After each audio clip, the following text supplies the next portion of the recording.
Olá a todos, convido a vocês a ficarem até o final desse vídeo, muito interessante, um trabalho bem inspirador, né, da obra de Edgar Morin, A Cabeça Bem Feita, né, um livro onde foi refletido em conferência,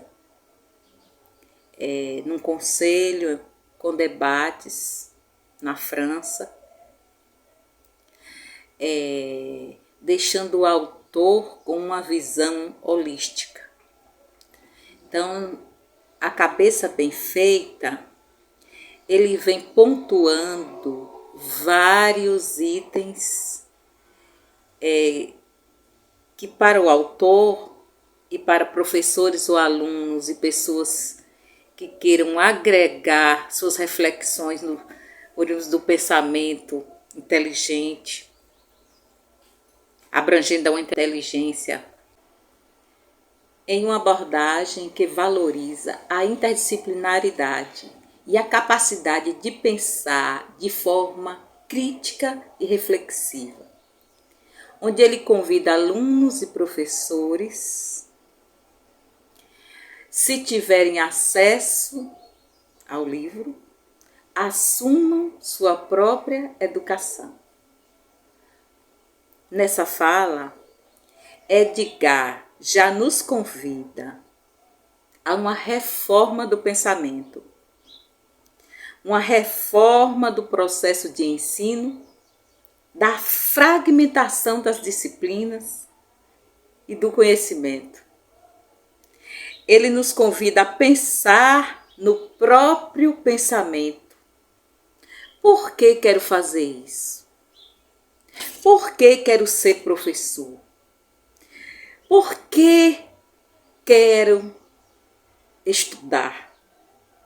E por que penso assim? Então, precisamos entender sobre o ensino e a própria educação. Aí ele traz a problematização do mundo real. Sair da alienação, das resistências e ir à comunicação e à informação. Sair do pensamento específico e ir ao pensamento conectado, numa visão holística, sobretudo no sentido de desenvolver essa problematização e caminhar as ciências. Uma identificação de questões, onde você vai traduzir e refletir sempre o que pensamos. Transmitir os conhecimentos de modo que sejam compreendidos e assimilados. Pois o conhecimento progride na capacidade de contextualizar. Então, gente, nós temos muitas informações, muitos dados,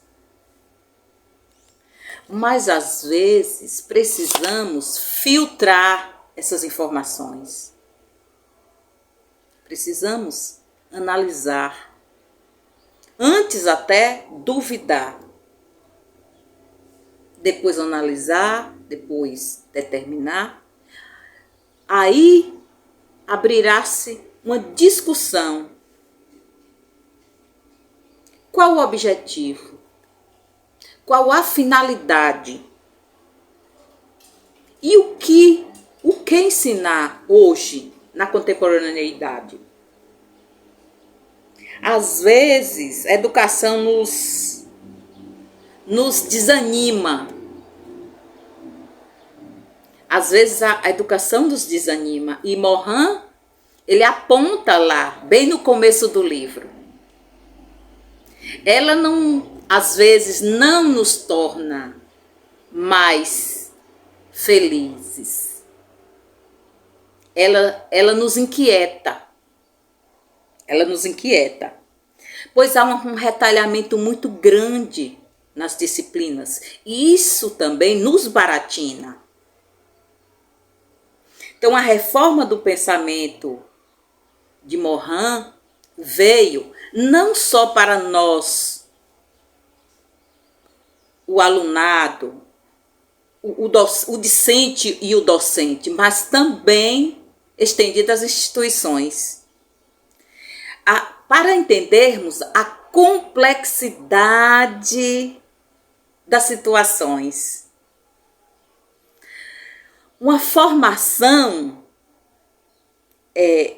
de desenvolvimento como ser humano, através desse ensino, dessa aprendizagem, dessa educação, nos levando para nos levar ao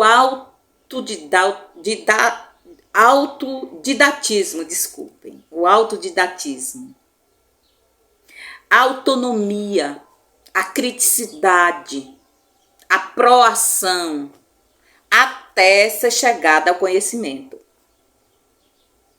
Ele é bem prático nessa fala. Ele diz assim, o retalhamento das disciplinas é impossível aprender, absolutamente. Absolutamente. Há uma desconexão muito grande dessas disciplinas, ao mesmo tempo que há um número imenso de disciplinas, sem conectar-se com o conhecimento prévio que esse aluno já traz de casa, do dia a dia. Ele começa dizendo que há um problema grave na fragmentação das disciplinas. Mas os problemas são interconectados.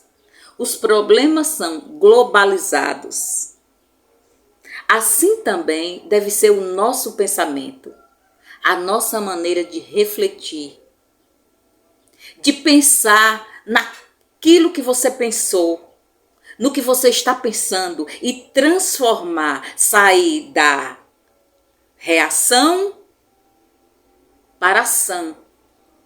Depois irá se dar novamente uma reação, que é o crescimento, que é a curiosidade que ele fala no livro. Muito interessante, muito inspirador. Convido a vocês a fazerem a leitura.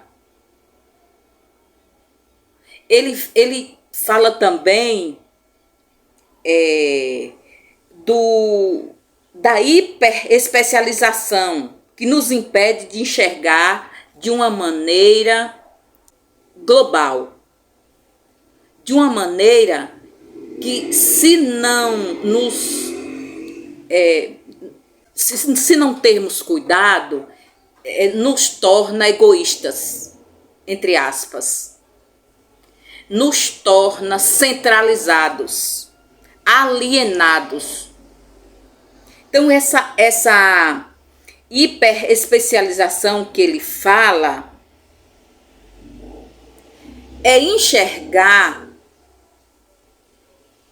sair da sua zona de conforto e buscar, num geral, num todo,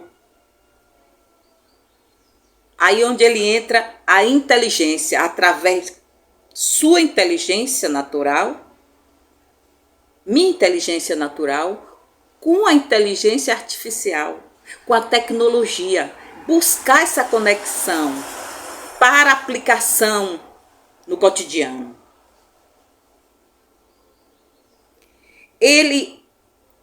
O primeiro capítulo, ele diz que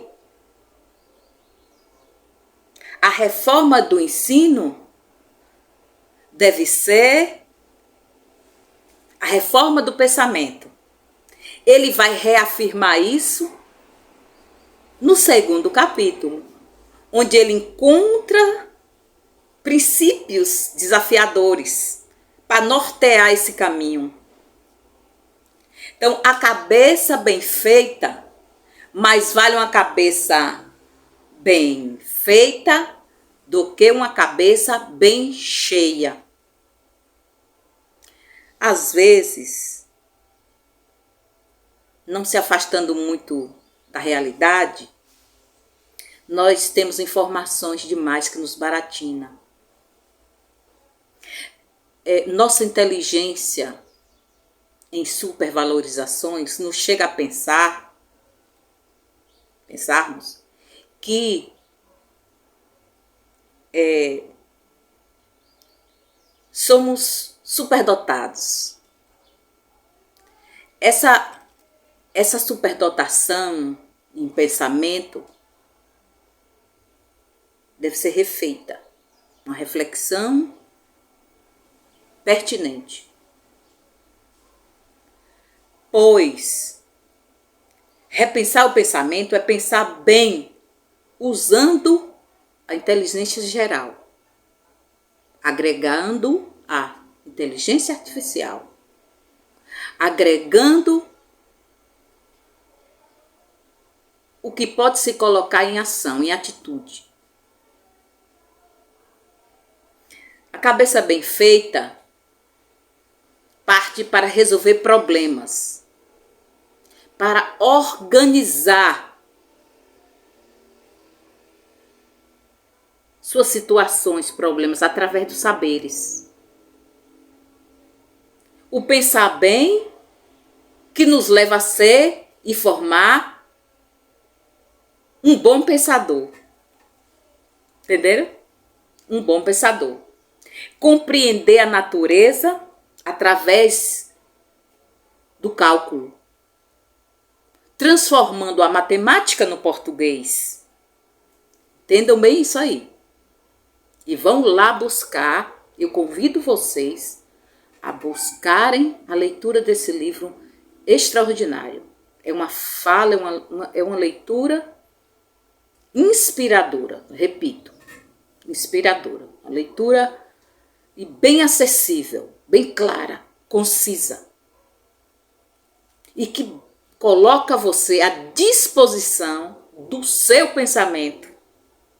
Então, proativo, pró-ação, pró-reflexão, pró-conclusão, pró-determinação. Ele fala na razão, no pensamento que sai do cálculo, que é da matemática, para o pensamento do experimento, daquilo que você analisa, observa. E aí ele entra na organização dos conhecimentos, que se dá com atitude, com ação, com aquilo que você faz. Então, a cabeça bem feita é uma cabeça apta a organizar os conhecimentos. Porque foi juntado os dados, foi juntado as informações e se deu o conhecimento. Eu sempre digo às vezes que inteligência demais pode atrapalhar. Então, a inteligência que às vezes nos separa das coisas, ela também pode nos unir. No pensar contextualizado. É enxergar que o problema aqui pode ser o problema daí. E que se eu resolvo o meu problema daí, eu consigo resolver o problema aqui. Então ele faz um passeio do ensino, de como ensinar, de uma forma simplória, para a educação, que é uma conduta. Conduzindo essa informação. Ele fala dos desafios que esse caminho requer. Ou seja, desafios essenciais. onde ele perpassa do social até o ambiental. Ele perpassa do social até o ambiental.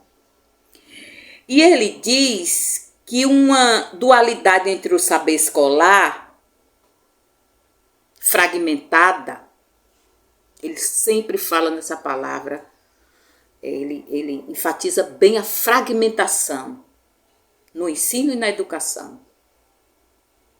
A desconexão.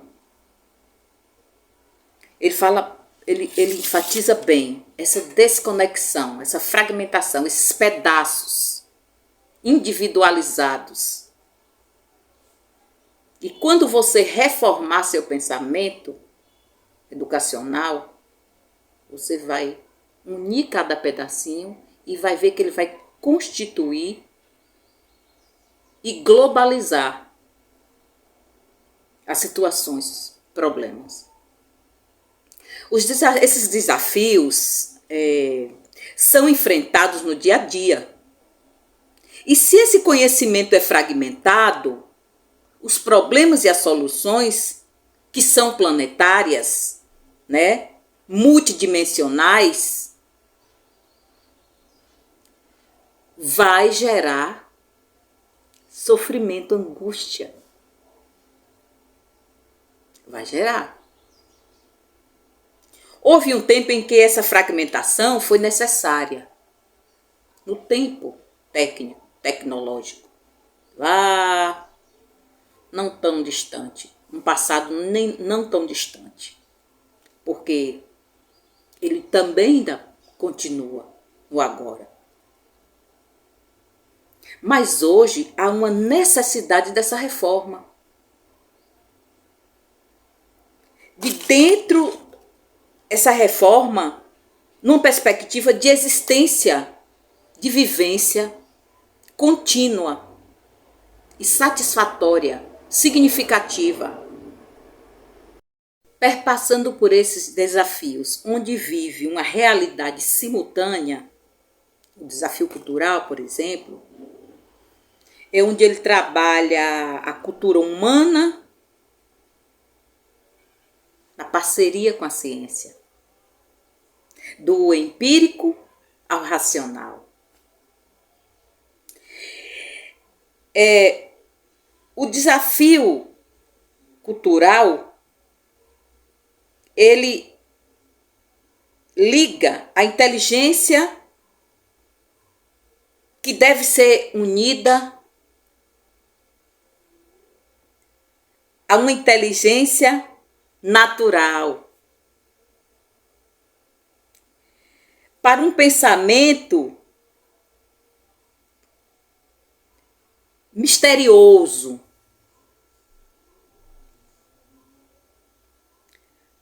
Aí você entra no desafio dos desafios.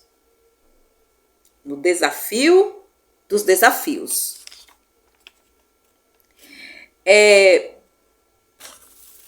Numa reforma de ensino, que ele diz assim, a reforma do ensino deve levar à reforma do pensamento.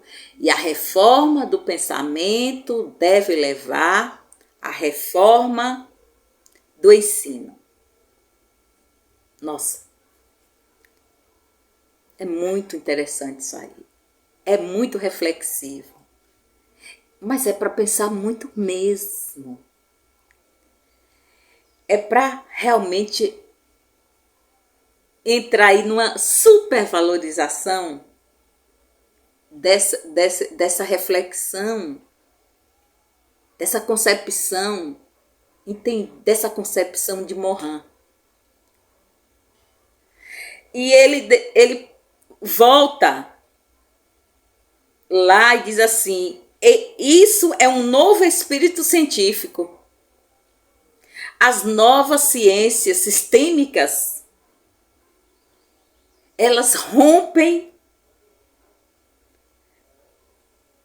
com os velhos paradigmas, com modelos tradicionais, com métodos tradicionais, não que tenhamos métodos prontos ou que tenha um método específico para se estudar ou se ensinar, mas que reduza mais métodos, dogmas reducionistas e complexos. Ele fala nessa palavra complexidade, que refere na educação assim, no livro, ele refere a uma ideia de que os fenômenos sociais são compostos por múltiplos elementos interconectados e que, tornando-se difíceis de serem compreendidos ou explicados de forma simples. Ele fala nesse espírito científico e diz: como é indispensável compreender a importância de manter uma mente bem preparada e lidar com os desafios e lidar com um processo contínuo de cultura científica e de cultura humana. Então, a cabeça feita, ela para mim, e eu espero que quando vocês tiverem acesso e aguçem a curiosidade aí, partam para a leitura, que vocês irão concluir que a cabeça feita nada mais é de que uma forma de conhecimento que busca a compreensão global e complexa da realidade, integrando áreas, evitando fragmentações, numa abordagem que valoriza a união dentro do ensino, a interdisciplinaridade, a conexão do ontem, do hoje com o amanhã, da comunicação, da informação, dos saberes, até a aquisição do conhecimento. Então, se formos buscar a finalidade do ensino e da educação, que é o que ele passeia na leitura, ele passeia na sua autoria, ele passeia. Vocês entendam, reflitam, determinem e nunca deixem de pensar e que esse pensamento se transforme em reflexão, em inspiração para continuar na educação, continuar de forma simples e afetuosa a ensinar. Até o próximo vídeo.